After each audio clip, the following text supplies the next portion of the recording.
Hello, everyone, and welcome to the Sunday Stream, the stream I do on Sundays because Sunday is the day to stream on Sundays. I hope everyone's doing well.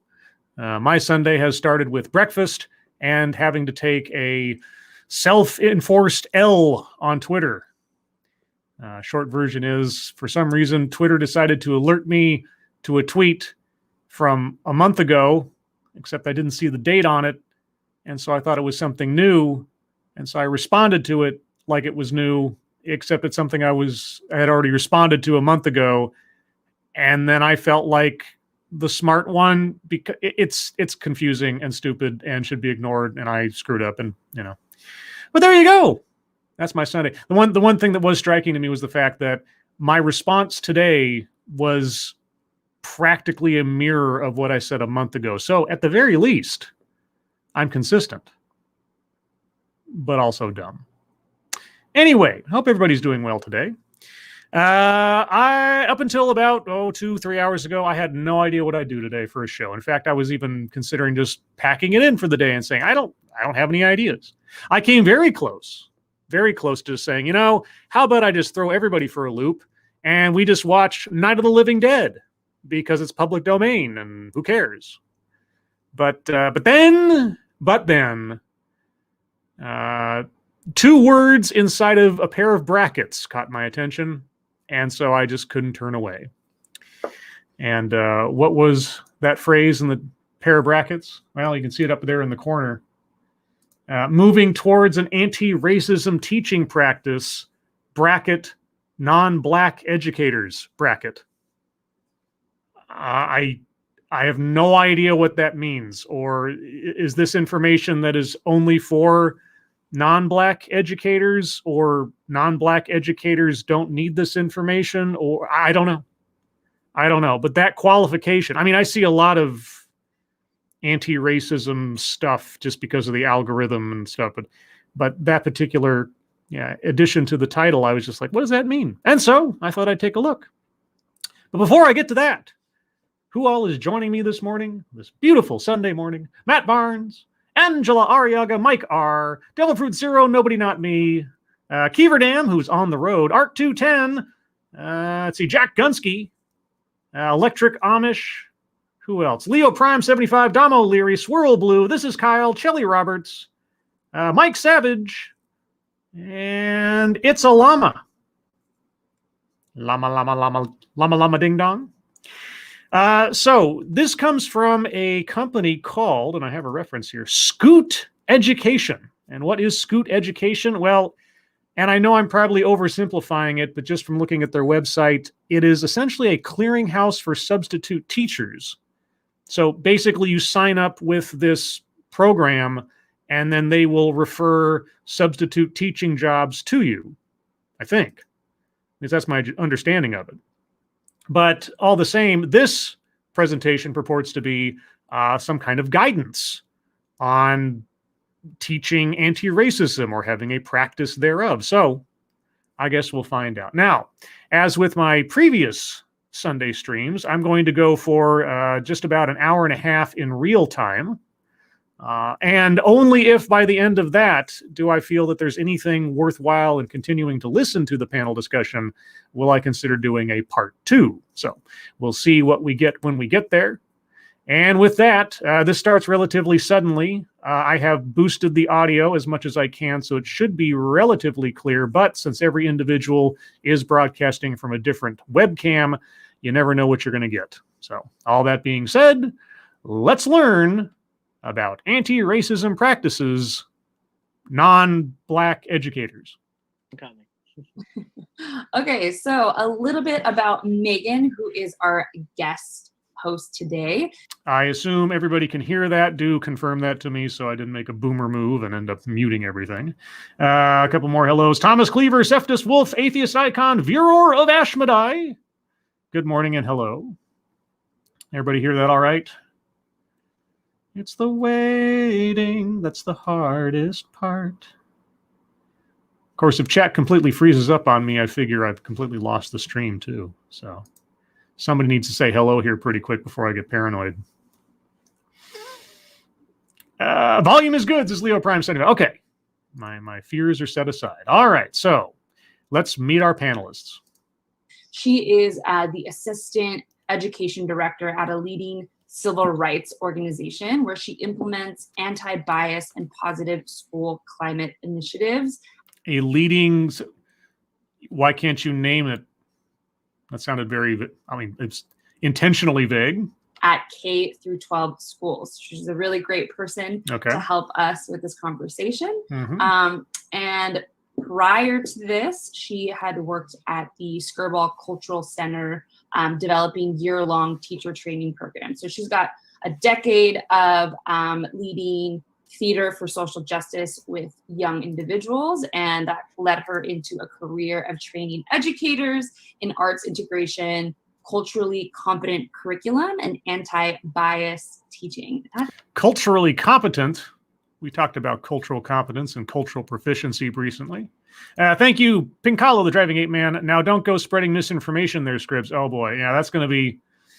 We will talk at length about that on the next Lords of the Night because, our stream on Friday got nixed by YouTube for misinformation when there was none. But anyway, yeah, we won't be talking about that here today. Oh, well. That is a mouthful. That is hard to say.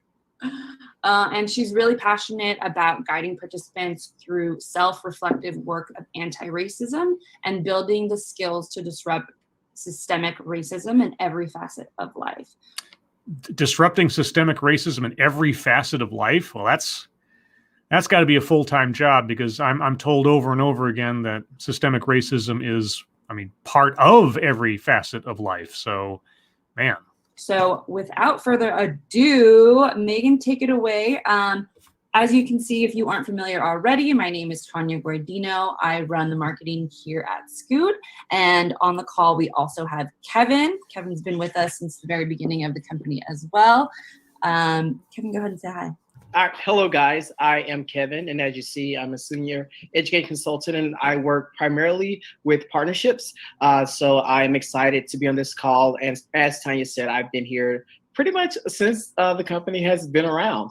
And I'm really excited that we are moving in this direction just to have meaningful conversations around seemingly difficult topics.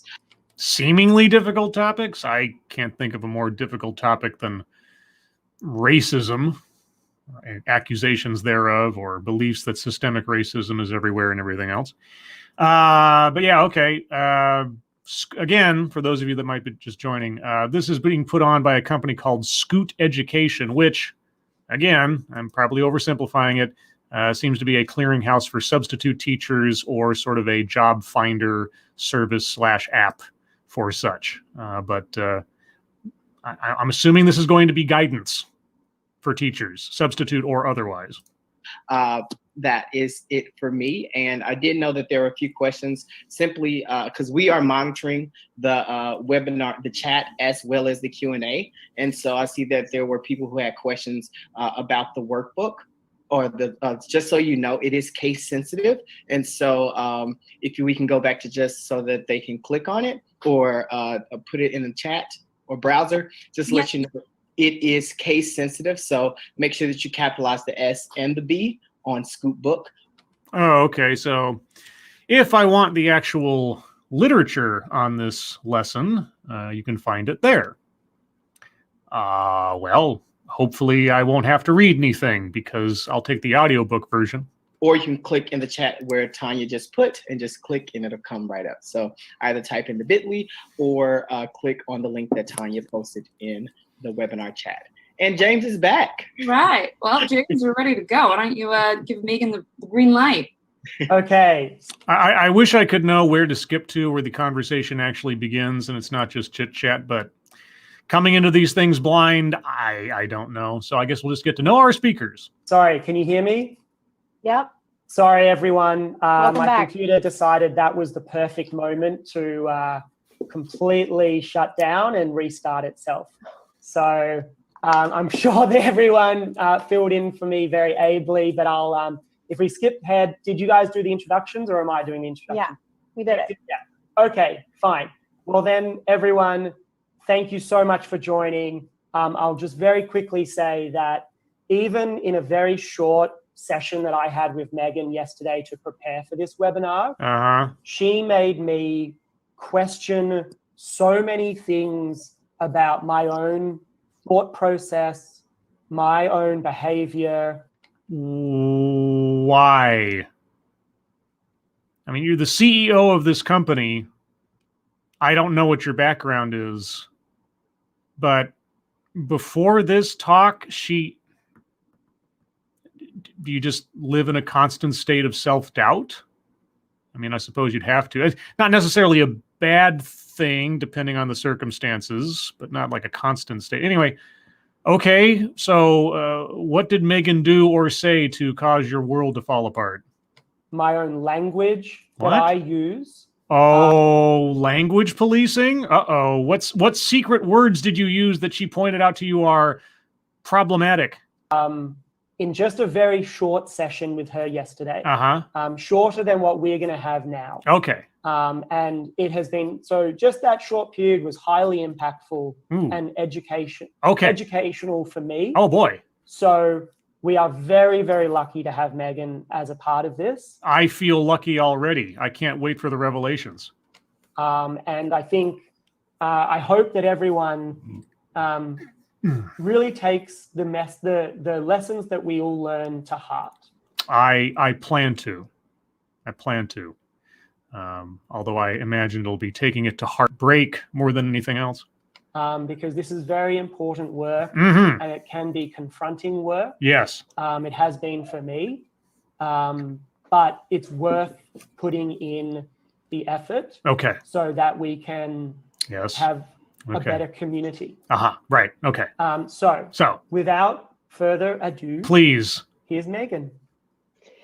James, that is the most wonderful, flattering, honorary, just. She's very happy. My entire goal in life is to ask people to think critically and. Ooh, think critically. Well, you know what? Megan and I share a similar goal in life. Or at least ostensibly what my intention is with this YouTube channel is to encourage people to think critically. Not think like me or agree with me, but just listen to what is being said and think about how it pertains to what was said before and so on. So Megan and I are on the same page. Do it in a loving way. And so I just think that is like the nicest, that's the biggest compliment anyone can ever give. So a lot of big shoes to fill for myself. So thank you. And so let's get started. Okay. So hi, everyone. Hi. Thank you again for joining me for this special webinar with Scoot Education. You're welcome. I've actually known Tanya since the 6th grade. Oh my gosh. We go way back, and I'm really grateful to her for bringing me on board to support you all as you move towards an anti-racist teaching practice. Oh boy, well that's my goal. I want to move toward an anti-racist teaching practice, because without this training, everybody is default racist, as you know. And that is actually one of the tenets of the anti-racist philosophy, that racism is basically a universal constant. There is no state of being not racist. You are simply either racist or anti-racist. You are either in denial of your own racism or you are confessing to it.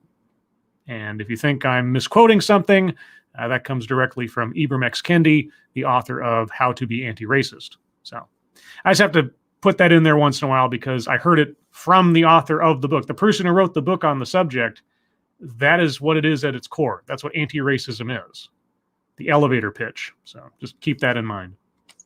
And I can't see all of your faces, so I'm not sure what identities and communities are represented amongst you all tonight.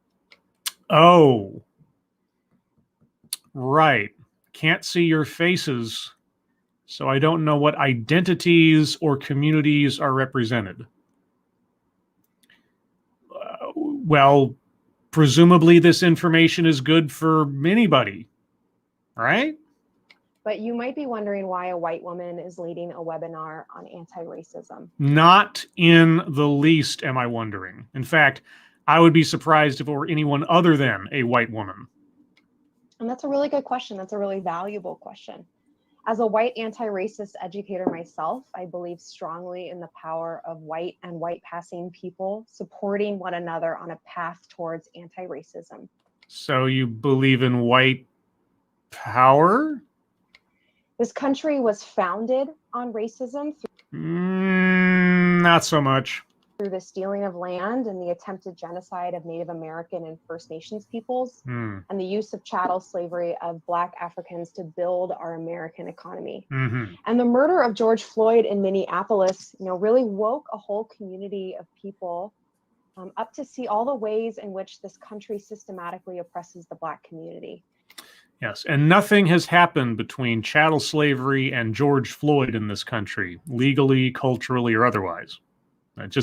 It's a straight shot from chattel slavery, George Floyd. Nothing happened in between. Everything's been exactly the same. Right. And in my own work, I build spaces for white identifying people to unpack their own experiences in messy and complex ways so that communities of color are not burdened with having to constantly educate. Okay, could someone not identify as a white person? Or how do you classify someone who identifies as white? Who does the identification in that regard? And what does that say about that person, according to the person who's making that identification? All right. So we can and should do the work on ourselves, follow the lead of people of color, and engage in the daily practice of anti-racism. Just because of what they look like? Okay, do you want us to think critically, or do you want us to just defer to people on the basis of what they look like? Or I either defer to or be avoiding of people and what they do on the basis of what they look like? And this session today is just an introduction. We cannot solve 401 years of oppression in 1 hour.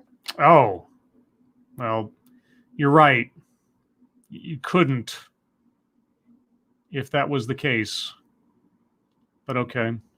But this will be a collection of nuggets that you can take and immediately put into your practice. Okay. Or share with colleagues who could benefit from this exploration. All right. So figure out what works best for you. We don't know until we try. And as we're going along, I ask that you make a note of when you might feel uncomfortable with the information presented. Okay. If I feel uncomfortable, whatever that means, what am I supposed to take away from that? And I want you to ask how that discomfort is created by our various identities. How that discomfort is created by our various identities.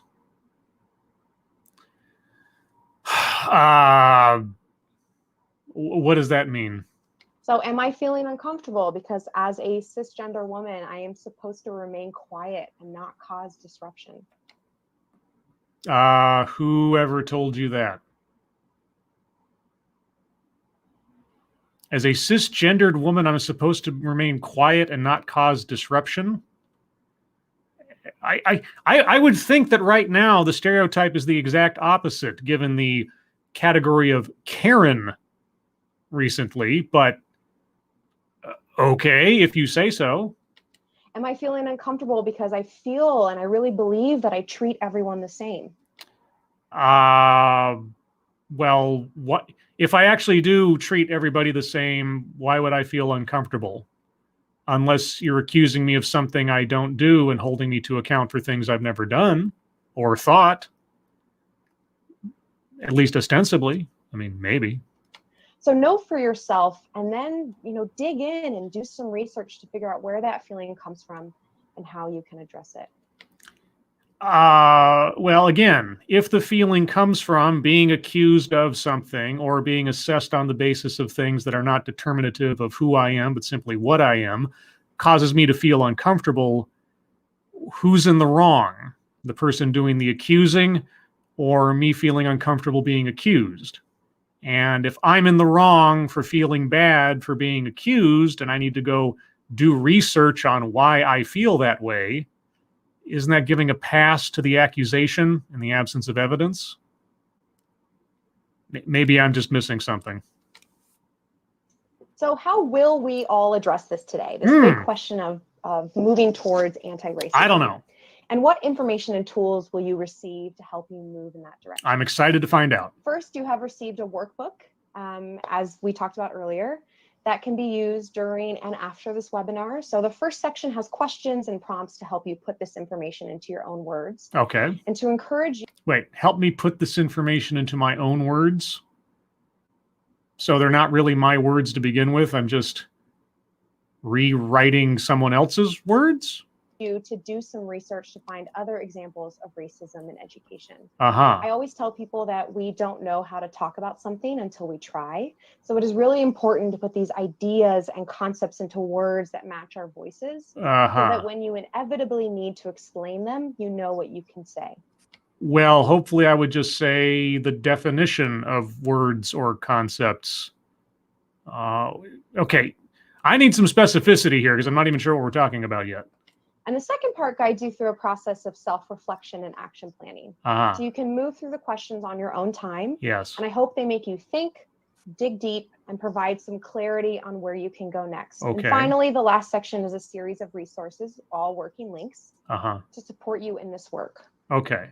So in this hour, we're going to cover a lot. Oh, good. So we're gonna move through all of this information, and it might feel really overwhelming, and you might walk away being like, "Whoa, I just learned so much. This is so challenging." Well, that's what the pause button is for, so we can take these things on one at a time and think about them in turn, even if you end up, just rushing through them for the sake of the hour. But my hope is that you will review this information later and start and kind of feel your own empowerment to dig in and explore even deeper. Well, I'm looking forward to feeling empowered because the last couple of days I felt particularly down. So lift me up. So what we're going to do today is we're in the welcome and introductions. Yes. We will begin by reviewing some language and terminology that help us understand why this work matters. Okay. I will share some research related to how racism can show up in young people, teachers, and the education system as a whole. Okay. We could spend 5 years discussing this research. So I will share with you a few key facts that I hope will elevate the urgency of this work. Okay. And then I will share some concrete ways to build an anti-racist practice. Strategies you can use immediately when confronted with racist remarks and behavior. And finally, ways that you can support your colleagues of color in this fight. Okay, because my colleagues of color need my help.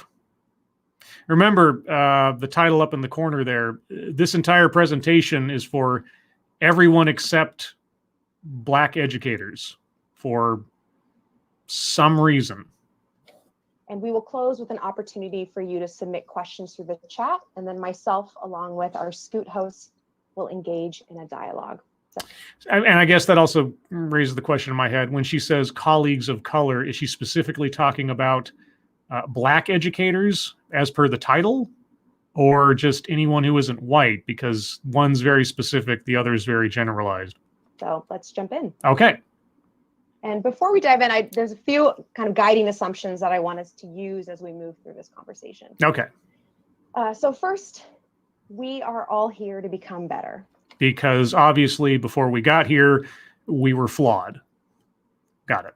We are never perfect, and there is always work to do. So by being at this webinar, I will assume that we all understand that we can and should work to be better educators and better human beings. Well, you need to sell me on the idea that what you are promoting actually equates to an improvement. Because right now I'm coming in as, well, the skeptic, right? So I didn't come here to be better. I came here to understand how what you have to say and what you have to promote is actually beneficial in the long run. But of course, I'm not a teacher, and I didn't come here for the same reasons that maybe teachers would. So that's where I'm coming from when we come to assumptions and such. And that begins by agreeing that we all have bias. Yes. It is impossible to grow up in this world and not form biases. Yes. And we will talk later about what bias can look like, but we all have it. Yes. And those biases that we form throughout our life lead us to all have prejudice. Yes. It is a fog that we have been breathing in our whole lives. Okay. Bias and or prejudice are not inherently bad things. It depends on what you're talking about and what your motivations behind those biases or prejudices are. Like, for example, I'm prejudiced and biased against murder. I seriously doubt that most people who aren't themselves murderers would have a problem with that statement. Right? So, yeah, by itself, moving through a world of bias and prejudice. Again, specificity is the important part, because simply having a bias or having a prejudice is not inherently a bad thing. What is your reasoning behind that bias is probably the more important factor.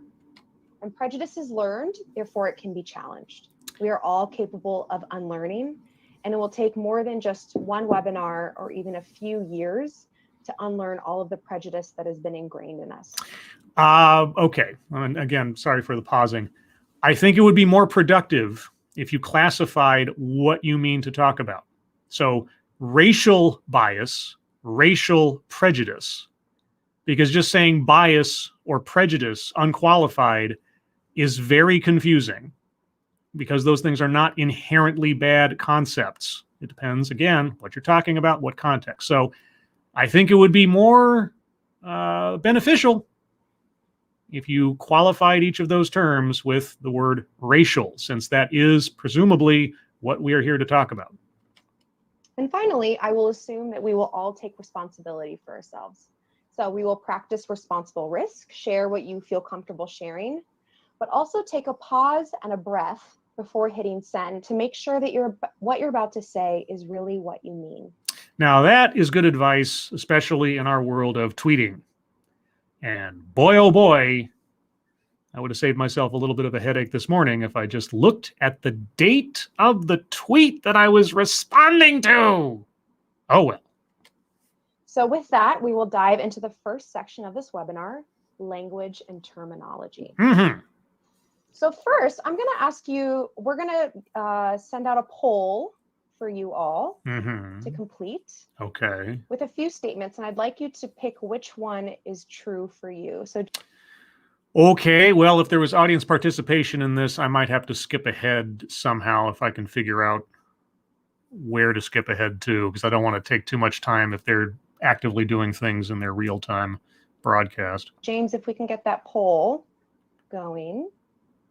Uh-huh. Okay, I'm going to skip ahead. No. But I think it's important to address again right now. So why am I the one talking about this? Yeah, okay. As someone who does anti-racist work with white people, uh-huh. My intention with this webinar is really for this to be for folks who are more on the white identifying end of the spectrum. Uh-huh. Because people on the white identifying end of the spectrum all inherently what? And if that does not match your identity, I encourage you to think about how you might share this information. How can this webinar be something that you send out to folks who have a differing identity from yours? So this information is only useful to people on the basis of their race and or selected racial identity. If they do not have a white identity, this is not for them, or they already know this information, or they can't make use of it the same way that someone who is white identifying can. So that you don't feel the burden of constantly having to educate. Because if you're not white identifying, then you hold the burden of constantly having to educate white people about. Okay. So this information is really intended and kind of targeted towards people who are more on the light skin of privilege, more white. But I hope that there are a little bit of nuggets that you can take with you from this. Tell me again about bias and prejudice. So I just wanted to address that. Pre-prejudice, pre-judgment.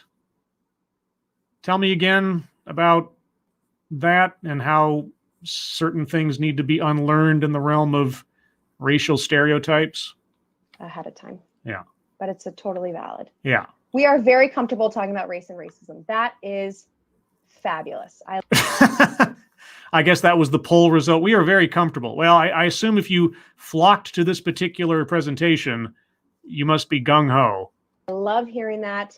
But I also see that we're sometimes uncomfortable and we're sometimes comfortable. And what I want to acknowledge is that oftentimes it really depends on the situation you're in and who you're talking to. Right. So there might be one person in my life where I feel like I can really challenge them.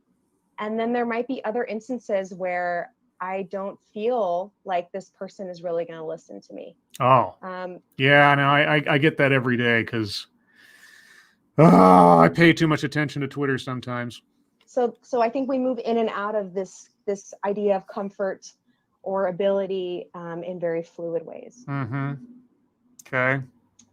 So with that said, yes. What is antiracism? So this term has suddenly become a part of the lexicon with the current movement, this current movement for Black lives. Yes. Okay. And I watched a whole talk.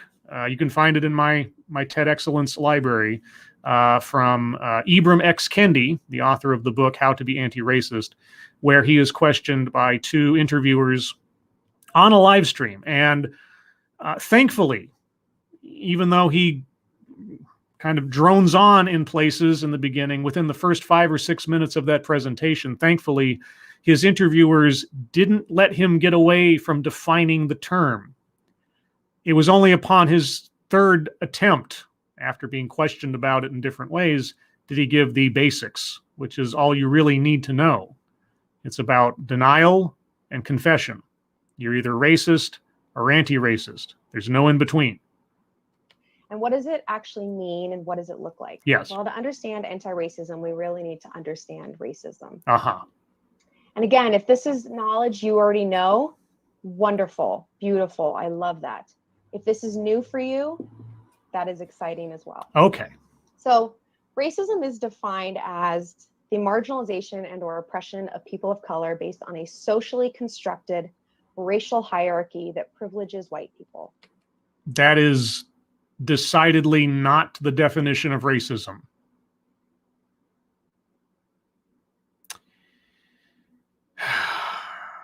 Racism is the elevation and or degradation of a person or persons on the basis of their race. Doesn't matter what race we're talking about. You could be elevating and or denigrating your own race or someone else's. That is not the definition of racism. That might be the sociological definition of racism as promoted these days, but that is not the definition of the word or concept. So those of us who identify as white, we were taught growing up that racism is a racist act by an individual. Racism is a racist act by an individual. You don't use the term you're defining in its own definition. Therefore, as long as we didn't say or do anything explicitly racist, it had nothing to do with us.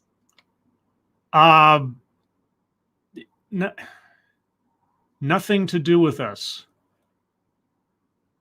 Okay. Let's pretend for a second, and I know it's impossible in the theory of anti-racism, that someone is actually not racist. Okay. Let's think of a blind person, just for the sake of argument, just for theoretical purposes. Someone who doesn't have any way to distinguish one person from another on that basis. Okay. And on top of that, they just have a philosophy. If they could see skin color, they wouldn't care either way. Okay. Does racism have anything to do with you if you're not racist? Well, conceivably, yes, because there are racists out there, and that could impact you even if you're not racist. I was never taught that racism didn't exist just because I was raised on the values of not being racist or not valuing race. So I don't know what this lady's talking about. But then I am just speaking for myself.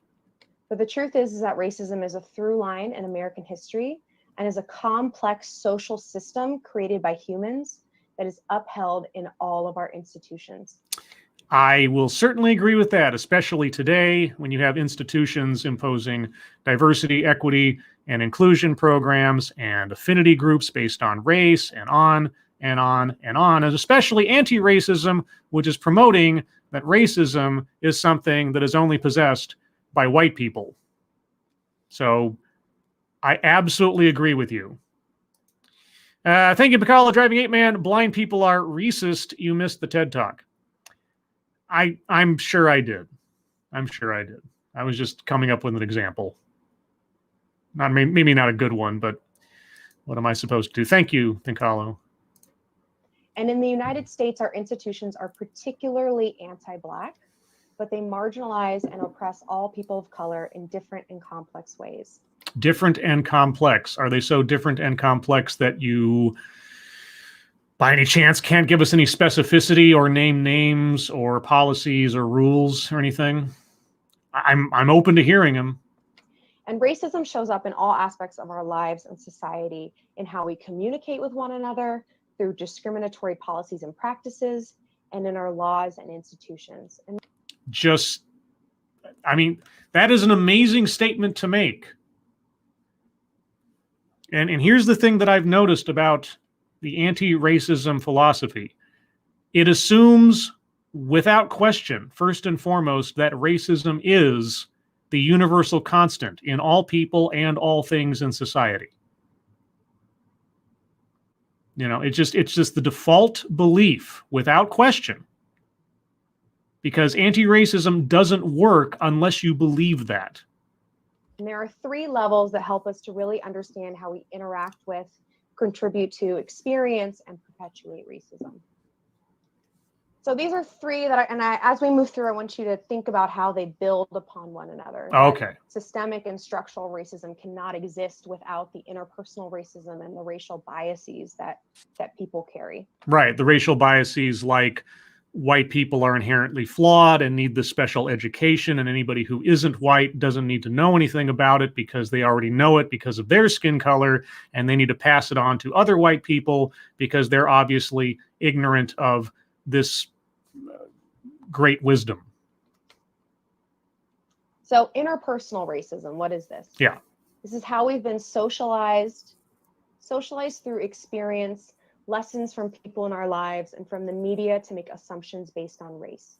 It can look like how we speak to one person versus another because of their racial identity.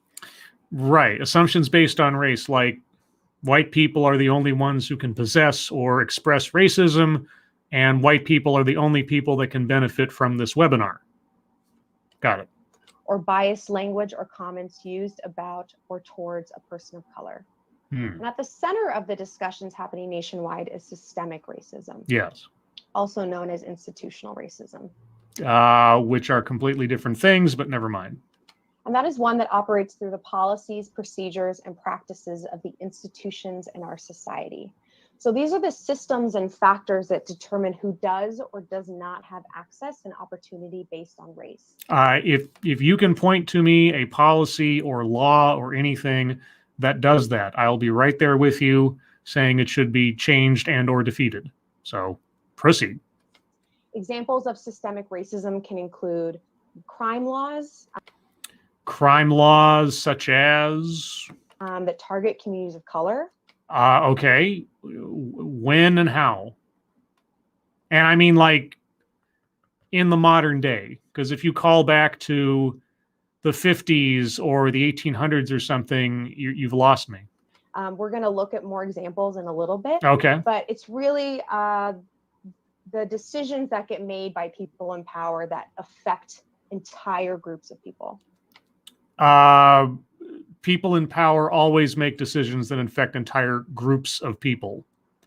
Or I think you mean demographics, but maybe if you're talking about locally, you could be talking about groups. Yeah, if someone is in a position of decision-making for constituents or a region, doesn't matter what color they are, that's always the case. You know, a boss in a company. Okay. And then we have structural racism. Oh. Which is how interpersonal and systemic institutional come together. So intersectional racism? So it is the cumulative impact of interpersonal and institutional racism within our society.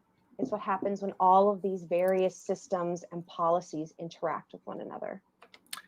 I not being facetious, I would love to hear how you assess that, since a lot of the things you're talking about are abstractions. So here are a few examples.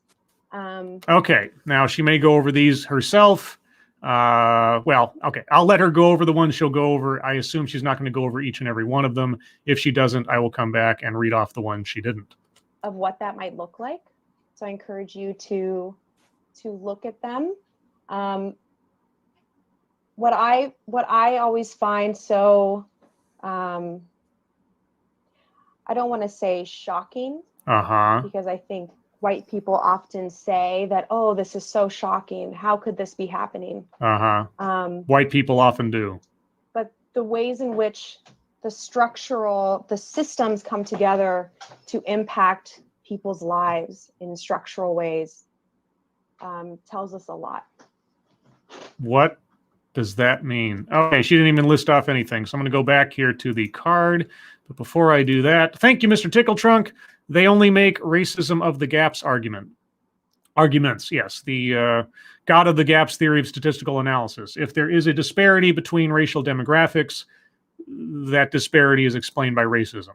Always, without question. Okay, so for those of you listening at home, she has a card up on the screen listing off the 3 different types of racism and at least 3 or more examples of each. So the first is interpersonal. There are 3 bullet points. The first one says, quote, if you make the Spotify playlist, don't make it full of rap songs, unquote. So having a musical preference may indicate racism. All right. Number 2, telling a Latinx person to speak English. Okay. Number 3, calling the police on a person of color in your neighborhood. Just to do so? With no other motivation? Just, I see a person of color, I call the police? I mean, I guess it depends. It's possible. If that's all you're doing because they're there, could be. So I'll give you that one, I guess, sort of, without any other information. Institutional or systemic, number 2 type of racism. 1, movies and TV heavily depicting people of color as criminals, murderers, poverty, etc. Okay, that's inherently racist. Heavily depicting. All right, well, might be. I don't know the minds of the people writing the shows. What is the context? Number 2, crime laws that target communities of color, disproportionate arrests and incarceration. Okay, is that racist or is that where the crime is? Disproportionate to what? How so? It's inherently racist? Redlining, which can determine home ownership and the distribution of funds. Well, last I checked, redlining is illegal. If it still takes place, quote unquote, under the table, well, then that should be rooted out and punished. So, again, if you've got some evidence or you've got some companies you want to name who are doing that, or organizations that are doing that, or even governments that are doing that, by all means. Last I heard, that violates the law. Disparity in quality of healthcare and hospitals. We talked about that on Lords of the Night the other night. How do you measure that? And then how do you root out the racist doctors who are there to kill people based on their race? Lack of diverse representation in government and leadership. Okay, define diverse. I can make some assumptions, but then I'd be making assumptions. And then how do you decide who represents people in the government if you're first going to put it through a filter of, well, diversity? I mean, is someone able to run and gain office if they are of the wrong color? I mean, if the representation of the, let's say the demographics of the constituents are, 50, 40, and 10% spread about different racial demographics, does the government also have to be in line with the demographic representation? And if that is the first and foremost filter, is that legal? Is that right? Structural racism. Black women are 4 times more likely to die in childbirth. So people are actively killing black women in childbirth. The net worth of a typical white family is nearly 10 times greater than that of a black family. Okay, well, what's the net worth of a typical Asian family as compared to the typical white family? I mean, if that's how we're going to measure racist preference in society, answer me that one. Latinx women earn roughly 54 cents for every dollar earned by a white man. Non-Latinx, and then it cuts it off here. I can't see the rest of it. Non-Latinx men, which account for a loss of almost $24,000 in a year's time, earn roughly 54 cents for every dollar earned by a white man. Earned. So not paid, but earned. Okay? Well, so again, the only explanation for that is racism and or sexism. Because you say so? Okay. The systems come together to impact people's lives in structural ways. Tells us a lot. So this structure that's been built over the course of 401 years is called white supremacy. So it is? Because I thought white supremacy was an ideological belief in the supremacy of white people. That's an interesting redefinition of terms. We often think of white supremacy as white supremacists. No, I think of white supremacy as an ideology that elevates white people over other people based on race. I've heard this distinction stated several times. When I talk about white supremacy, I'm not talking about white supremacists. Like, well, then who are you talking about? Because systems are made of people, and people have beliefs. And if you say that the system is one of white supremacy, then you must be talking about white supremacists. And what does that have to do with anything? Thank you again, Mr. Tickle Trunk. If there are atypical black families, then they're somehow outside, while inside an anti-black racist system, their argument doesn't track. I'm just learning to learn here, because as a white person, I need to hear this. And critical thinking will see me through the day, I guess. But it's really the name for this structure that was designed and created in order to oppress people of color, and originally black people. Okay, well, and I kind of goes back to my mistake and or previous conversation on Twitter that came up today. Why are you in this position? I mean, you kind of touched on it earlier in the talk, asking, sort of rhetorically, why is a white woman talking about this? Yeah, why is a white woman talking about this? Why do you feel comfortable sitting in a position of authority over anything about anything if you are contributing to that process right now, whether you know it or not? Right? And it is at the root of every institution. Every institution. White supremacy is the root of every institution. Okay, so the NAACP is rooted in white supremacy. The Anti-Defamation League is rooted in white supremacy. The Salvation Army is rooted in white supremacy. Chili's, the restaurant chain, is rooted in white supremacy. Okay. And a significant result of racism, and something that Scoot really wanted me to address, is the presence of colorism within communities of color. Colorism within communities of color. Right. So estimating someone's value or attractiveness within your own racial demographic on the basis of the tone of their skin,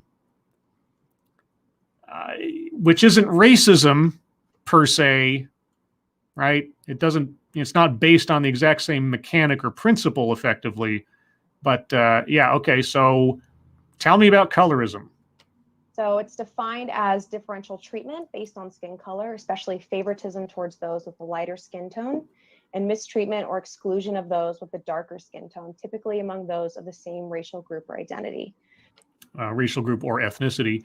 Yeah, okay. That is actually an accurate definition of the term.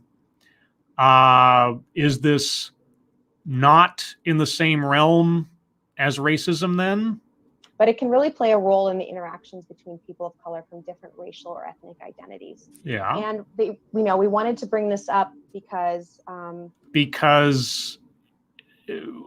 having unjustified prejudices from person to person based on appearance is not rooted in one particular race. A lot of stories were shared with me of, if a Black educator goes into a classroom that's mostly Latinx students. Mostly Latinx students. Are they ex-students? There might be some challenges that come up because of that. Because the Latino kids are all racist? Wait, the same, whoa. Colorism, the same racial group or ethnicity. A Black teacher coming into a mostly Latino classroom. That's not colorism. And that's an example of colorism. And no, that is decidedly not an example of colorism. Unless you are grouping all non-white demographics as a single demographic. That is the only way your example works. And Lupita Nyong'o called colorism the daughter of racism. I mean, it is effectively the same mechanism, but sure, it is a subset by definition and execution of racism. Yes, but your example is decidedly not colorism.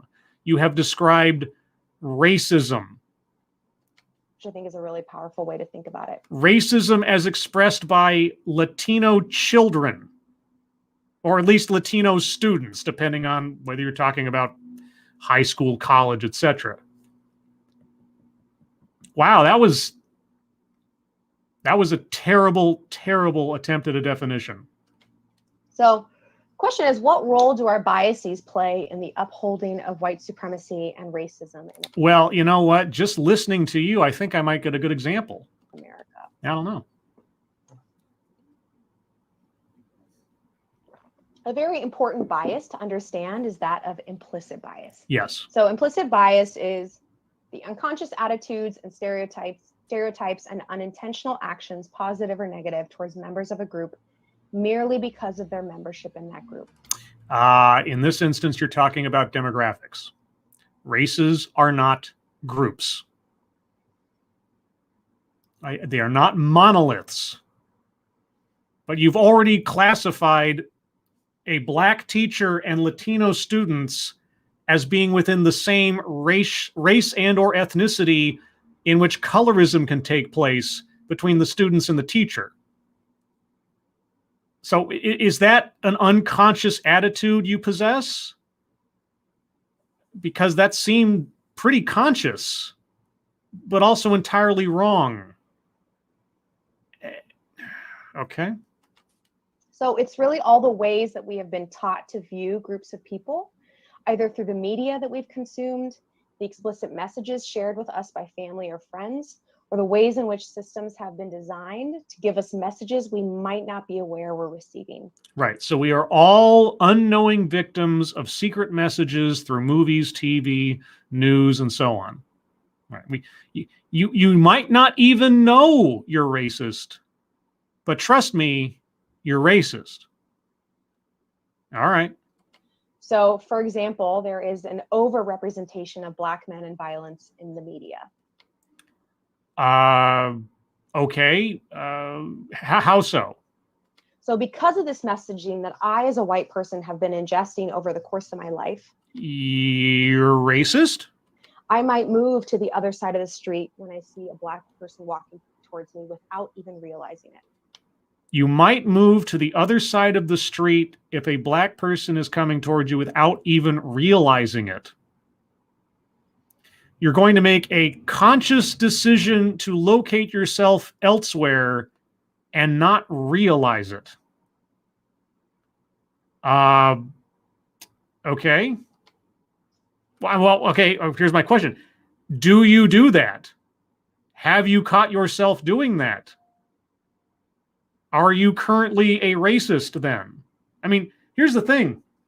The only way that what she's saying here works is if she confesses that she is a racist. Right? I mean, if I believe what she is saying and I'm looking at her and I'm assessing her first and foremost on her skin color, then I already know the flaws she possesses in her character. So she's going to confess to this at some point, right? Not just sort of talk about it in the abstract. So implicit bias, this is something that is unaware, involuntary, and unintentional. And explicit bias is the exact opposite. And all studies show that most often our implicit biases are in direct contradiction with our explicit beliefs. Okay, so in case she doesn't go over the card again, what's the difference? Implicit bias, unaware, involuntary, unintentional. Example, you live in the projects, right? Well, do they or don't they? Is someone asking that question just because they see someone and they assume by their race that they do? But if they assume by their race that they do, why would they ask the question? I don't know.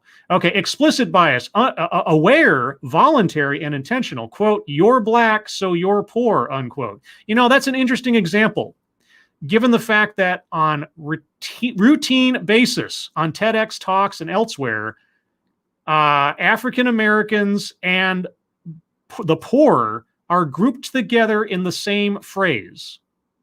I've pointed this out multiple times in presentations about restorative justice or social justice or anti-racism and on and on and on. There are a lot of people out there who I'm pretty sure our speaker would classify as on the right side of history, reflexively grouping together Black people and the poor. So there's a lot of explicit bias out there. A lot. And I'm hearing it mostly from the people who would tell me that they're in the right. I am a firmly anti-racist person.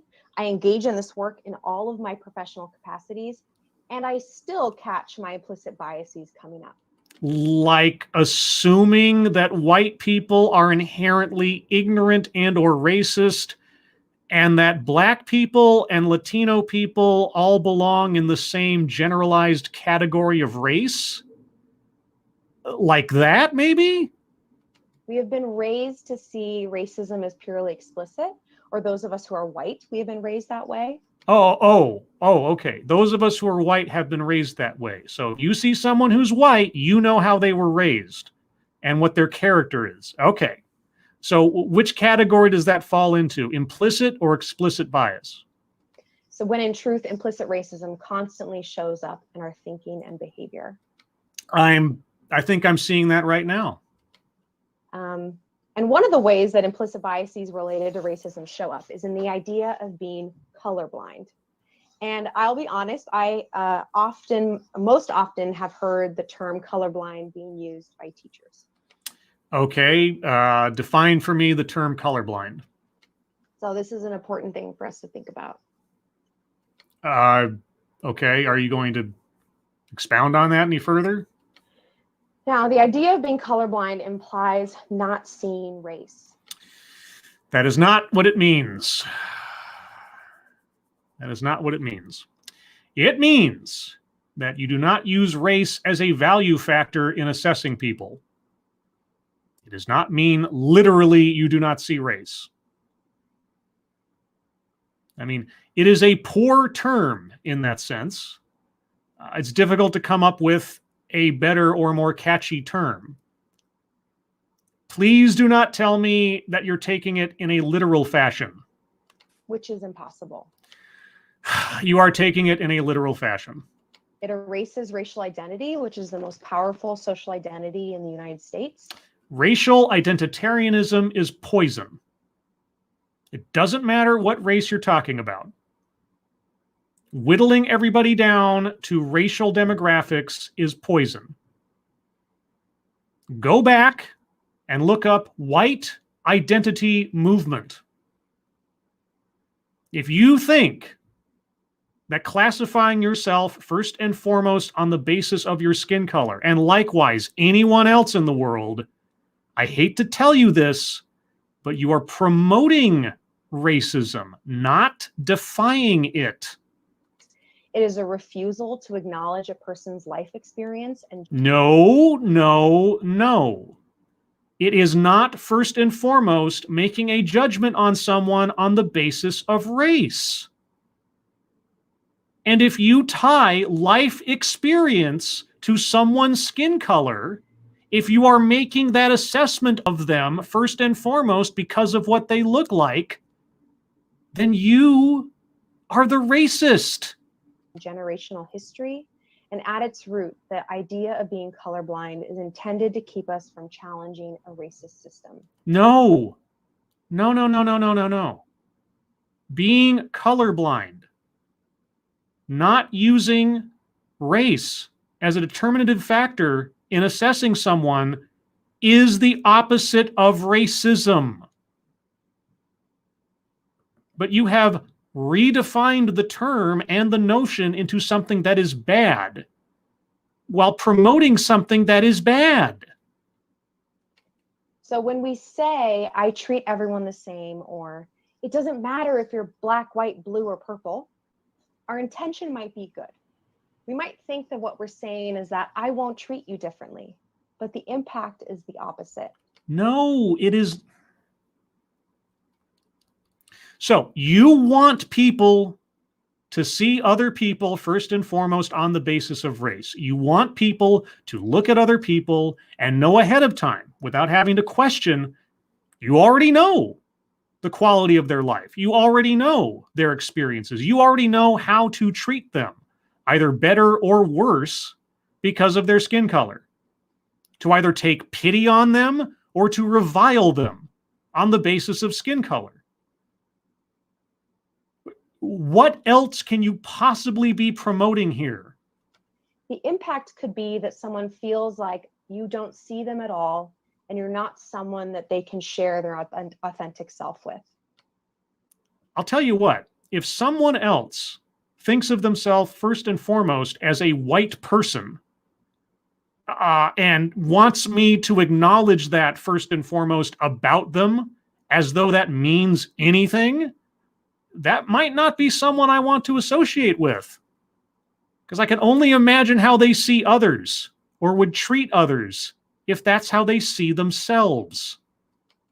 So this brings me to my next point, and something we talk a lot about in this work: intent versus impact. Okay. So intent versus impact is the idea that, and the belief that the impact of a word, phrase, action, or behavior on a person is more important than the intention behind that word, phrase, action, or behavior. So we're talking about microaggressions and taking offense and interpreting someone's meaning between the lines, so to speak. Okay. Because the truth is, no matter what someone intends, harm was done. What kind of harm? What kind of harm? So if someone does not intend anything by a particular comment, someone is harmed regardless. In context and even in post-comment clarification, if you believe that person's clarification, because obviously, depending on their skin color, they may or may not be trustworthy, harm is done. What harm? And that harm needs to be acknowledged and dealt with in a really healthy way. So you're going to give us an example? So there's some tips on how to respond if the impact does not meet the intention. How to respond when impact does not meet intention. Number 1, listen, pause, breathe. Okay, well, I think that third one is kind of autonomic. 2, acknowledge and apologize for the harm. The harm that they may have manifested all on their own. So if I had no intention, no thought in my head of insulting someone or anything else, and you would need to apologize for what they have conjured onto themselves. I need to apologize for that, okay? Number 3, share. You'll do the work to change behavior or language. Even if they took offense in the absence of any intention and or relatable context. I need to change my behavior because someone else tells me that I hurt their feelings. Okay. Listen, pause, and breathe.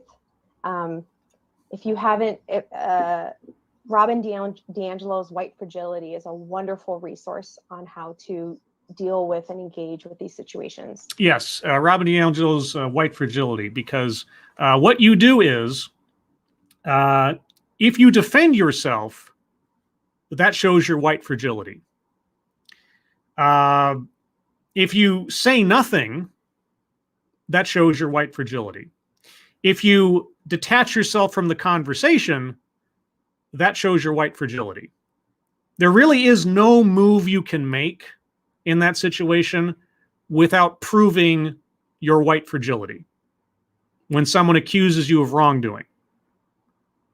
The only right action to make is accept it at face value and grovel before the person accusing you and apologize and say you'll change. That's the only right action. Don't question, don't resist, don't disengage, accept and grovel. That's it. Acknowledge and apologize for the harm, and then share. You'll do the work to change behavior or language. So this is the difference between saying, I'm sorry you were offended versus I'm sorry that I offended you. So really, yeah, it is. It's really a matter of taking responsibility for something that someone else may have conjured into existence of their own accord versus having done something intentionally. That is the difference. You're right. So there is no instance where that first option is valid. Always accept the interpretation of the accuser. Really taking ownership of the impact that even though you didn't mean to do that, harm still happened. Right. So even if I didn't intend, I still need to correct. Even though there was no thought in my head to do harm, I need to change myself to prevent someone else from taking offense the next time I talk. Got it. So these are some ways that you can respond that I have found really helpful. So as I mentioned before, the structure of racism in this country is called white supremacy. Oh, the pyramid. I've seen this pyramid several times before. Overt white supremacy, covert white supremacy. And if you look down here, here's the big one. Denial of white privilege, like it exists. Denial of racism. Like anybody could be taken seriously if they said racism doesn't exist. All right. School to prison pipeline. Make America great again. Just that phrase. Okay. And what we see at the top of this pyramid is how we've been taught to think of racism in the US as individual acts committed by explicitly racist people. But as we've already discussed, that line isn't that explicit or overt. Instead, there are so many things that get said, done, or supported that keep the structure of white supremacy operating smoothly and as designed. I like this one down here. Covert white supremacy tokenism. Colorblindness. Claiming reverse racism. Well, first off, there's no such thing as reverse racism. There's just racism. I mean, believing in reverse racism first assumes that racism is only possessed by one racial demographic, which it isn't, or can't be practiced by, etc. But tokenism, that's an interesting one, given the percentages that companies put out there of their goals for their hiring practices, or previously, as our speaker here alluded to, having representative people in positions of power. So why are people getting the positions they're getting? Is it merit-based or is it something else? And if it's something else, is that white supremacy or at work? When we look at the pyramid as a whole, we see all the ways that we can participate without even being aware of it. Not challenging racist jokes. Boy, oh boy. There's a lot of stand-up comedians that are in deep trouble then, I guess. Thank you, Ms. Tickletrunk. Colorblindness is the only true anti-racist action. Removing race from your, I don't know, life perspective as something you need to value is anti-racist. It is the only anti-racist action. I'm not quite sure what they want in the world, right? What does a non-racist society look like to them? Describe to me a person. Doesn't matter what they look like, but just someone who is legitimately not racist. How do they interact with people? And if you don't say they don't assess people on the basis of their skin color, I'm not quite sure what it is that you're hoping for in a non-racist society. You know? And whether you're talking about racism or colorism, right? You don't assess people and their value simply on the basis of their skin color or their skin tone or whatever, their shade. What else would you want to have happen? No, by promoting racial identity, you're turning back the clock a zillion years on the idea of moving away from racist practices. It boggles my mind every time somebody tells me I need to assess someone's life experience on the basis of their racial identity. And we often think of the binary of racist or not racist, and that you are one or the other. But I'd like us to think differently about this. Right. There is no there's no one or the other. There's just a constant passive racism. Dr. Ibram X. Kendi redefines racist for us as someone who is supporting a racist policy through their actions or inaction or expressing a racist idea. So, using the word you are defining in the definition of that word. But you already gave us a definition for racism, which is not the definition of racism. It might be the sociological definition of racism, which is not the definition of racism. One who is supporting a racist policy through their actions or inaction or expressing a racist idea. Defined racist again? Oh, wait, no, this is the definition of racist within race. So it's fluid. It's fluid, right? It's fluid. It fits in the cracks of any particular argument, no matter what. It is not concrete. It is not solid. It can change itself to fit whatever situation you need it to, because that's what definitions are. move in and out of racism through what we do or intentionally not do. And it is defined by our actions rather than who we are as a people. Our actions rather than who we are as a people? Your definition of racism specifically applied to white people, regardless of who they are. You need to make up your mind. Racist is a very triggering word, especially for white people. Racist is a very triggering word, especially for white people. Especially for white people. Was that an implicit or an explicit bias, might I ask? Because it feels like a value judgment on me as a human being. It is a value judgment as you as a human being. It is a value judgment on your character. It says that you are assessing people and making assumptions of people on the basis of race, which is what we don't want to do in a fair and civil society. And yet you are promoting the exact thing. You are promoting the idea of racial identity, of racial definition.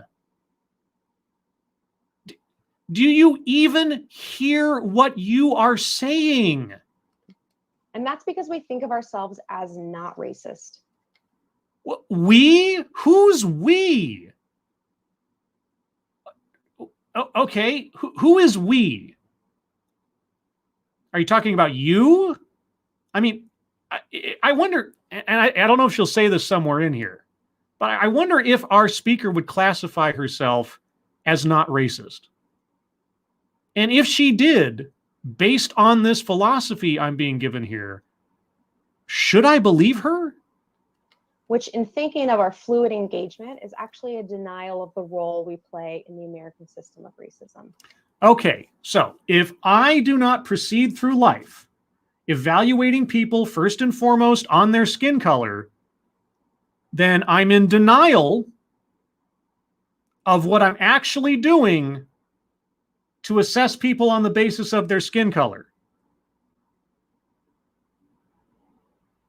Right, remember, not racist is denial, anti-racist is confession. But according to Ibram X. Kendi, there is no status of being not racist. There's either racist or anti-racist, right? Someone who says they're not a racist, they're a racist. People who act like a racist, they're a racist. People who say that they acknowledge that they are a racist, but are going to try to work against racism somehow, those are the anti-racists. Denial, confession. Original sin, confession. Saying we're not racist alleviates any responsibility we have to making our society more equitable and more inclusive. No. If you actually move through the world not practicing racist philosophies, then you are contributing to a less racist society. Be the change you want to see. What do you want to have happen? How would you ideally like people to treat one another? Because you're promoting the exact opposite of what it says you're saying you're doing here. And kind of the term anti-racist really comes from this wonderful quote from Angela Davis. In a racist society, it is not enough to be non-racist. We must be anti-racist. Yes, Angela Davis is gospel when it comes to not being racist. Got it. So what is that? I don't know. I've been waiting. Haven't you been defining that for the last several minutes? This is Kendi's definition again. This is from his book, How to Be an Anti-Racist. Yes. So being anti-racist as a white person means engaging in the... No.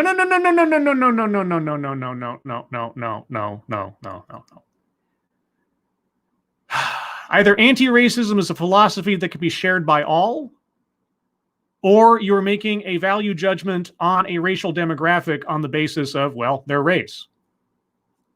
So this information right here on this card only applies to white people. I just want to make sure I understand that, right? I want to go back just a couple seconds. I just want to make sure that I understand that. So being anti-racist as a white person means engaging in the deep personal work of examining how I have benefited from a system of racism, what messages I need to unlearn that have been ingrained in me by my environment since birth, and how my inaction has upheld the status quo. And I think the part of this definition that strikes me the most, and I hope we're not going to talk about it, but I hope you can percolate on it, is the idea that no racial group needs developing. No racial group needs developing. Yet white people need to engage in self-reflection on their actions or inactions that promote a system of white supremacy. I want you to think about that. Okay, you know what? I'm going to call it there. That's a good stopping point because A, I think I've heard enough for now, and B, we're just about at time anyway. So for the record, I'm at 25 minutes, 41 seconds on the video. If I choose to do a part 2, I'll take a couple minutes for any comments you guys might want to make, but holy cow, was this an education? At the same time, it's also nothing I haven't heard many times before, except not quite put in this way of condescending superiority. At least maybe not in the last several days. Yeah, I'll say it again. I've said it many times before. Racial identitarianism is poison, no matter who you're talking about, no matter how you're classifying it. It is not a benefit. It does not inform you of anything, either about yourself or other people, unless you are a racist.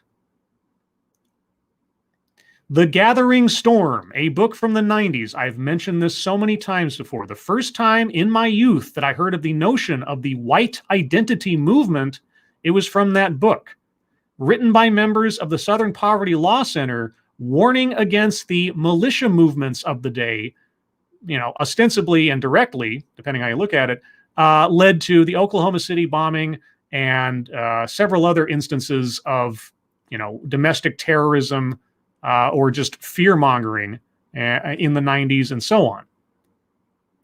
You know, because the KKK and elements thereof worked their way into the white identity / militia movement as a cover for just not calling themselves the KKK. And the white identity movement is just about that. White identity, white supremacy. Assessing people on the basis of race, based on their skin color, based on their racial identity. So if you think that identifying yourself or anybody else first and foremost on the basis of race is a good thing, that you know or can assess someone's life experience or condition or character or whatever on the basis of their skin color, that is not promoting quote-unquote anti-racism. It's complete mirror universe opposite day stuff every time I hear this. Okay, let's see. Lexi Mad, Scribelight, I was late and dozed off a few times. Can we start over? Sure, you can take your mouse and you can click on the time bar back to the beginning. You can start over anytime you want, Lexi. You have the power. I grant you this power.